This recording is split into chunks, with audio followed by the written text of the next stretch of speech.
Agritipits ka farmers ka manalon ka magsasaka. Okay, ngayong araw ay April 15, 2024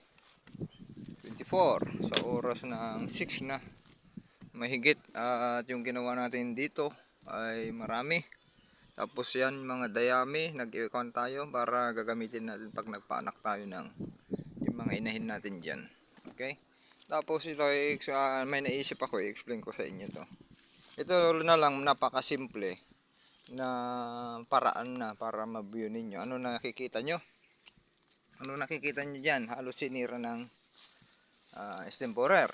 Okay, bakit sinira itong ito yung dinaisik natin noon na tatlong puno.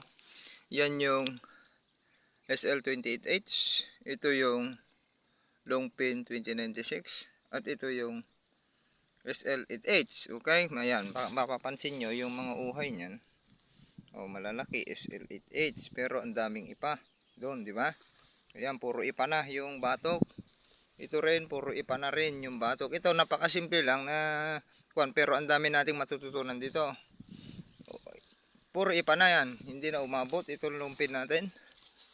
Ayan, ang dami nang naglabasan, nagkasakit na. Tapos puro ipa na, puro stem borer na. Halos wala nang lumusot Ito na lang yung lumusot na kaya niyang hanggang batok. Ayan, itong SL28 natin, ganun din, na stem borer na. Wala na rin, para marami ng hindi na fertile. Okay, unfilled green. Tapos yung puno nito ay halos mamatay na dahil yung diferensya. Dahil wala na talaga, lalaki ng bitak ko. Pansin nyo, yung bitak niyan, wala na talagang masipsip na tubig, kaya nagkaganyan. At isa pa, ito yung isasampol ko sa inyo na huwag kayong synchronous planting ang gagawin natin. Yun yung kahit saan naman inaaral yon, synchronous planting, mga ka-agri. Ibig sabihin na yung synchronous planting, synchronous, sabayang pagtatanim, makisabay kayo sa karamihan. Hindi naman yung sabay kayo nagtanim na ganon, yung basta yung gap niya ay hindi lalayo na dun sa masyadong matagal na yung 30 days. Tapos nagtanim kayo, huwag kang magpahuli sa katabi mo, dahil pag nagpahuli ka or nauna, ganito yung mangyayari sa palayan mo. Hindi mo maiwasan yan. Sa'yo yung daga, sa'yo yung ibon, mga ibon, sa'yo yung lahat ng klase ng mapanirang insekto, BPH, green leaf hopper, stem borer, ano pa yung alam nyo. Tapos dahil hihina yung resistant ng palay ninyo, madali rin tamaan ng mga blight, ganyan, mga bacterial leaf stick, yung sanod. Ayan, yun na yung mangyayari. Kaya yun nga yung protocol natin, iwasan ninyo na kayo ay mauna. Kahit na napakaganda yung palay nyo, pagandahin nyo yung palay nyo, pero ang dami nyong gagastusin. Mapaganda nyo man yung palay ninyo, mapatibay, maiwasan nyo yung mga stem borer at ibang sakit, ay marami kayong gastos. Halos pag kinumpute nyo yun, halos wala kayong kikitahin yung mangyayari sa inyong palayan. Tapos ito yung nangyayari dun sa walang masipsip. Maraming hindi na talaga aabot sa batok. Okay, hihina na yung palay. Yan, napakasimple kasi nga nahuli ito. Kasi nahuli na ito na magpahinog dahil hindi na sumbay, nasaktan na, 'di ba? Dinaisik natin, hinugasan yung ugat, pero tingnan nyo, nabuhay pa rin, pero hindi na siya makakalusot dahil nahuli na siya. Masyadong huli na siya. Ngayon, ayun yung tips ko sa inyo. Kaya dapat makisabay. Yun yung problema natin Kaya humihina yung ani natin dahil yung batok wala nang laman. Okay, 30%. Plus, yung sumingit pa, dun sa mga ganyan, sumingit dahil walang masipsip na tubig.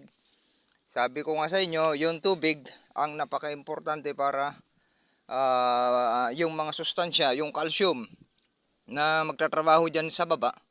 Kung hindi nyo man, wala man calcium yung foliar ninyo, yun yung taga-transporter ng NPK, mga nutrients papunta sa dahon, puno, at papunta dito sa butil. Hindi lang siya trabaho niya ay cell wall, laliman ninyo sa aral ng mga chemicals ay mababaw. yung trabaho ng calcium. Pero pag inaral nyo sa natural farming system ng Korea, ay wala talagang zero lason talaga, chemical, synthetic. Ay doon nyo mapag-aaralan talaga yung magiging bihasa sa yan sa lupa. Sabi nga ni bro, yung formulator natin, halos na pag-aralan na nila lahat sa yung klase ng lupa, yung mga insektong yan, ang pinag-aaralan nila, microorganism, microbes, ang pinag-aaralan na nila, pumupunta na sila sa snow. Doon na sila nag-aaral. Yung mga microorganism doon, okay? Microbes. Ngayon, anong oras na? Anong ko na? 5 minutes, baka hindi natin. Ngayon, ipapakita ko ulit sa inyo yung sinasabi ko. Pag gumamit kayo ng foliar natin, okay, kumpara sa katabi, malayo kasi hindi na lalapit. Ganito yung kwan dyan. Tara. Ito yung pure organic natin, no, di ba? Dry na, ang lalaki na ng kwan, nabubuhay siya. Ibig sabihin, nabubuhay siya, malalim yung ugat. Pero once na abono lang, synthetic lang ginamit nyo dyan, hindi yan mababaw. Mababaw lalo kung pangit yung lupa ninyo. Yung matigas yung lupa nyo, mababaw yung ugat, mamamatay yan. Hindi ganyan na kahit ng lakas ng sikat ng araw. Araw-araw lalaki ng bitak. Buhay yung palay natin, pansin nyo. Nagkakaraton siya. Unlike yung katabi natin, wala na kayong makita dyan na ratuning nila. Ngayon, dahil ito yung sinasabi ko sa inyo, paano nyo ma-identify na pinakasimple na kuhan ganito. Ito kung may katabi kayong puro abono lang, o tigma, 'di ba, buhay, wala naman tubig dahil ang lalim niyan. Bumaon yan ng hindi lang 1 feet hanggang kanyan 2 feet yan pag talagang binungkal natin yan hanggang 2 feet yan. Bumaon ngayon, ganyan, yung hindi natin kayang bunutin yan. Kahit 2 kamay, yon yung sabihin nyo, sample sa mga katabi nyo kung lumakas yung ani nyo, tapos yung katabi nyo para ma-encourage ninyo na tataas din yung ani, isample nyo lang na napakasimple. Pabunot nyo yung puno ng palay nyo, 2 kamay kahit sagad nya, tapos pabunot nyo yung palay ninyo na nagamitan ng foliar ng yield more, at sigurado yun na hindi niya kaya na bunutin. Gagamit siya ng bareta or pala para mabunot. Tingnan nyo, nagraraton din na tayo pupunta dun. Ngayon, yung problema nyo sa damo, ito, yung mga yan, once na nagkakanto, ito mapino, walis-walis. Once na nahinog ito, ay kayang liparin ng hangin yan. Karamihan dyan, yung nasa gilid ng irrigation, nagtabas sila or hindi pa nakapagtabas. Pag nagpatubig kayo, unang patubig, papasok na yan dun sa palayan ninyo, sumasama sa daloy ng tubig. Okay, ganon na lang. Tignan nyo yung pispan. Tagal nyo sa pispan, halos 4 months bago kayo nag-ani.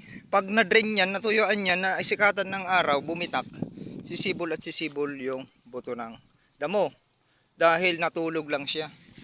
Okay, tapos yung nasa gilid ng inyong pispan, naihangin papunta dun sa gitna. O sino may pispan dyan, actual na sinasabi ko na sa inyo na ganun yung nangyayari. Okay, sharing is caring, ganun na lang. Happy farmers, masaganang ani sa ating lahat, tulong-tulong, sama-sama, tulong-tulong itaas ang ani at kita.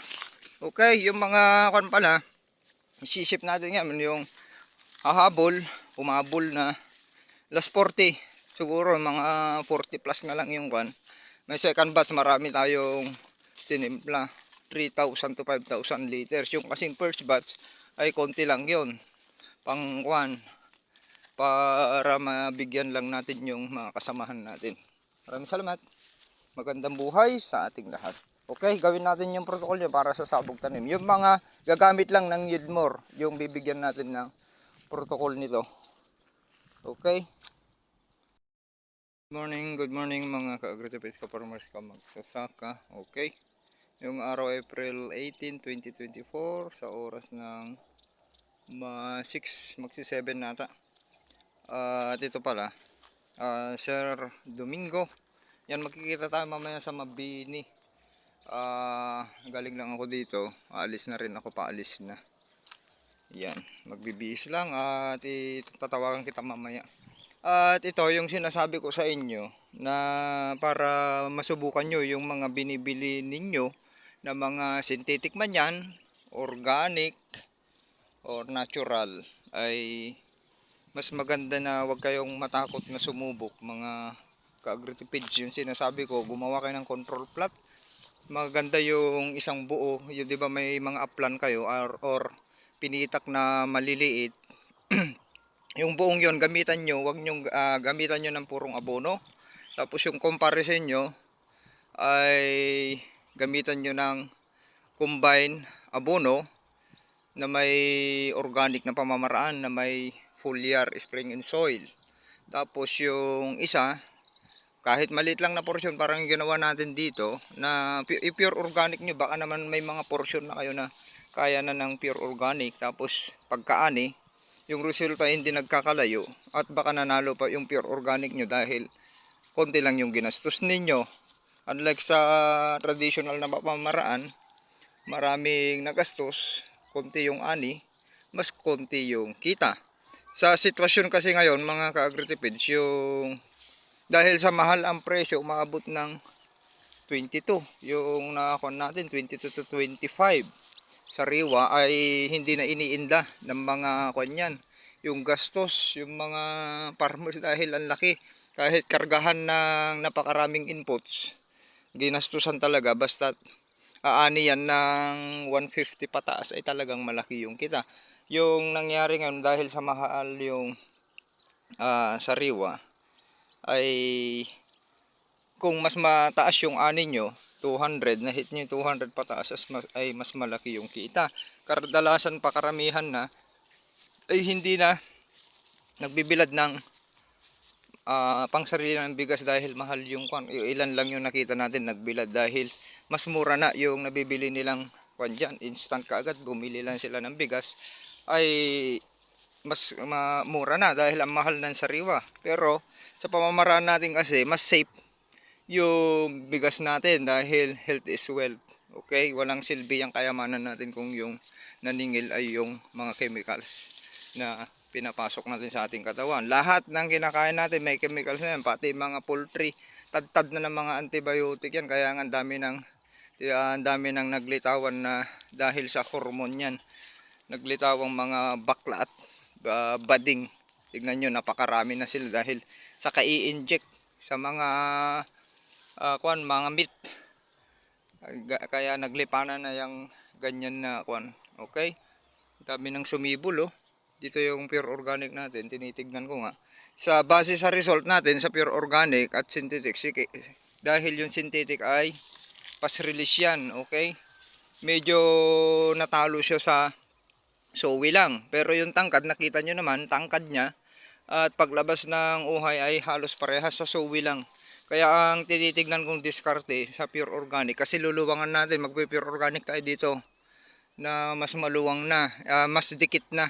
Ang gagawin natin dahil yung plant height ay okay naman, tapos yung uhay ay okay, mas ididikit ko yung pagkatanim niya. Gagawin kong 15-15 or 15/10 yung ipure organic natin dito para gamit yung yield more. At yung kuha natin, imbes na maglagay tayo ng manure, medyo mabigat kasi tayo nagsasaka, alam natin yan. Kaya nga i-recommend ko sa inyo, pinapababa natin yung trabaho ng farmers dahil aawain kayo ng farmers, iiwanan kayo.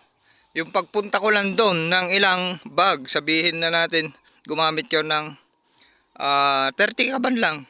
Okay, mababa yan, 30 kaban. Pinunta ko doon, ilang kwan na yan, yung half-half. Ilang beses na akong babalik doon sa gubat na 200 meters layo. Pabalik-balik yan.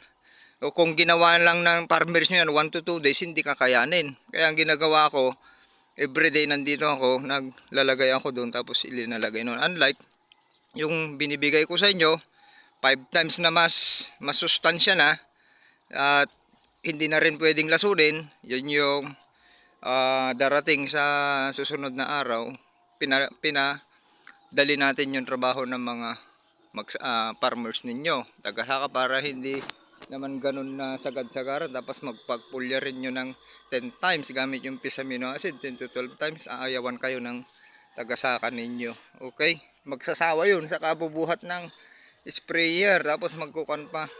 Ganun na lang. At kaya yung protocol natin mayroon 2100 dyan at may urea dahil doon mo ipakapit. Yung hindi pwedeng ibasal mo lang triplicator, hindi kakapit. Yung Leonardo dyan, humic acid. Kailangan mayroong source ng nitrogen doon siya kakapit. Yung trabaho nun, isang trabaho na lang nun ay i-coat niya yung abono nyo. Siya ang mag-hold dyan para hindi sisingaw, hindi malits kaagad. Yun yung isang trabaho nun na hindi alam ng mga iba. Okay, sharing is caring. Tara, magandang araw ulit sa ating lahat. Sama-sama, tulong-tulong, itaas ang ani at kita. Maraming salamat. Good morning mga kagritipis. Time check. 7:42. At teka, check natin itong kon natin dito sa Madyo. Yung dipol dito sa likod. Wala nang kon eh. Walang box. Tignan natin kung ano nang nangyari. Ipinalipat pala. Ayan, kararating natin. Naghatid tayo sa school. Okay, sama-sama tulong-tulong itaas ang ani at kita ngayong wet season. Kaya baka tayo mauuna kasi naman tayo. Pero wag nyong gayahin, maki-synchronous planting kayo. Iba kasi yung farming natin. Marami tayong technique na ginagawa at i-share namin sa inyo. Wag kayong makisabay kayo, lalo't mga taga sa akin hindi naman ganun na sanay pa sa mga bali na ilipat yung dito. Naipalipat natin yung poso. Check ko. Sayang itong box na to. Tignan natin kung kaya dun sa taas na PVC na lang kasi mayroon tayong solar dun sa burol. Hanggang dito mataas kasi na bahagi ito. Yun yung sinasabi ko sa inyo, yung sakahan dito ay pag ganun, rolling. Mataas itong half hectares dito. Pero sisilipin ko dun sa taas kung kaya niya, lagyan natin ng PVC hanggang dito. Para kahit hindi nagagamitin ito, solar na lang. Andito tayo umani ng 420 sa NK5017. Tignan nyo naman tong palayan dito. Tignan nyo yung sabog tanim dito. Ganyan buhay na buhay yung puro niya. Kahit na walang tubig, ang tigas dito, mataas. Nagkakaraton. Okay, naipalipat na ito yung papasimento natin. Naipagitna na to. Papasimento natin itong box. Hanapin natin yung tagasaka dito. Wala pa dito. At pupunta tayo sa taas. Okay? Ayan, dapat tayo mauna. Tapos magpupunla tayo dito. Dapat makapunla na tayo. Okay, abangan nyo yung itatanim natin dito sa Madyo Farm. Ayan. Target natin dito 300 per hectares. Ayan, para masundan nyo yung binigay ko sa inyong protocol. Kung gusto nyo dagdagan, pwede rin dagdagan nyo ng Yan, tignan natin kung ulan ng ulan to, mas maganda, magsaya kayo. Kung ulan ng ulan, kaya na natin kontrahin yan sa protocol natin. Okay, ganun na lang. Ayan, yung dipol natin dito, malakas yan, distress. Ito, pinapatubigan lang nito, itong half hectares. Doon na lahat galing, yun sa taas. Ganun yung diskarte natin. Kasi once na ipinunta natin dito sa baba, yung pispan, maraming krudo mauubos. Mag-double pumping kayo. Kaya yun yung pagka-engineering dyan. Bago pa man pinahukay yan, habang ginagawa, mayroon ng PVC yan. Yun yung ganun yung technique ni bro Julius. Kaya nga yung mga taga DE Quezon, DE Manlig, pumunta pa dito para silipin kung paano nangyari yan. Kasi nga, share ko lang sa inyo, yung ang daming pispan dito, nakapalibot, nauna sila, pati dyan kay board member, attorney, yan yung farm niya, maluwang, Doktora Isidro ng Manlig Isabela. Ayan ay nandito ang farm nila sa Quezon kasi magkakamag-anak yan, mga nakapalibot. Yan ay sumablay kasi ang naging problema kiwet. Alam niyo yung kiwet, yung eel. Kinakain niya yung mga asisirain niya, huhuliin niya yung mga isda. Kaya nung nakita nila na bakit daw umaani pa rin tayo sa pispan. Pumunta rin si board member dyan, pinignan ang mga yan kung paano nangyari. Wala na, late na sila. Nakahukay na, marami ng gastos. Unlike dito sa Madyo, yung tagas, sobrang tubig dyan, na tagas ng pispan na ilan yan, 5 yung nandyan, ay pupunta lahat dito sa palayan, pakinabangan ng palayan. Tapos pag mag-harvest tayo, mayroon lang PVC na tatanggalin doon, lagyan lang takip, madedrain na kaagad yan. Hindi na yung magpapump ka pa palabas ng tubig, maksaya sa crude, mahal na ng crude. Ganon yung kwan dyan. Kaya binibisita yung Madyo Farm ng mga makakuha ng idea. Malaking tulong na yun pag nakakuha ng idea. Noong pinapahukay yan, i-share ko lang, tinatawanan ng mga may pispan na bakit daw doon kami sa taas magpalagay ng pispan. Hindi nila alam yung purpose. Yan, nung nalaman na lang nila, nung nakaharvest na, nakapagkuhan na, nakita nila yung purpose kung bakit nasa taas yung pispan, na hindi nila alam na mayroon nang naka-install na mga PVC. Bukas sara na lang yung clear out, okay, clean out. Yung mga yan sumablay, daming pispan dyan, sumablay na. Ganon yung diskarte ng Madyo Farm. Bawat galaw ay pinag-aaralan, hindi puro tsamba-tsamba. Okay, ganon lang, tara na. Hanapin natin yung tagasaka dito para maumpisahan na. Pwede nang paganain yun, or doon ko pagpunlain doon sa tabi, yung dati kong pinupunlaan doon ng ilang variety na inbreed na pinoproduce natin. Sharing is caring. Okay, yung mga order nyo, yung nag-order, baka may magpahabol pa, ihatid ko mamaya sa GRS. Hanapin ko lang yung tagasaka dito. Okay, go lang ng go. Bantayan yung mga tagasaka. Wag pagalitan, kon lang, pakisamahan at tulungan paminsan-minsan. Maraming salamat. Ayan, papunta na kami. Nandito na yung kasama natin dito, si Rocky. Ayan, kasama nating magsaka dito. Siya talagang tagasaka dito. Ngayon, at least pumunta dito. Bibili kami ngayon ng ibabox namin yun bago mag-umpisa. At least hindi pala dito siya magpupunla, nandun na pala yung punlaan sa tabi sa source ng solar. Ito yung bibilangin natin. Box. Bilangan makayang mano. 1, 2, 3, 4, 5, 6, 9. 9 nito, 9, 18. Diba, may kwan dyan eh, talo nga patong. So 9 atin eh. 1, 2, 3, 4. O, 4, 8, 12.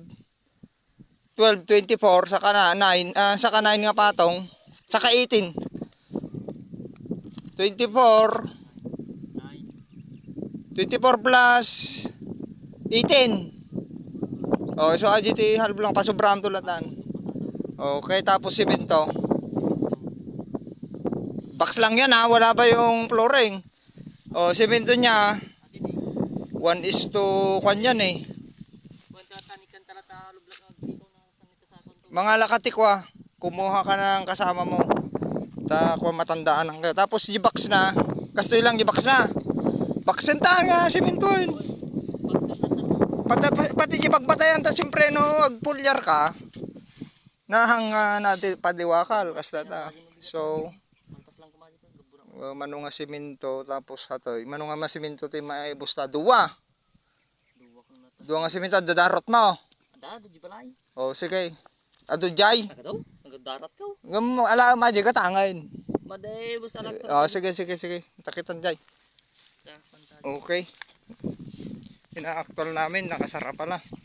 Yan yung sinabi ko kanina na 18 yung hollow block, tapos doon 24 plus 24, tapos dalawang semento, tatlong semento, 5. Ay hindi lang. Dalawa, tatlo, tama, 5. 5 semento.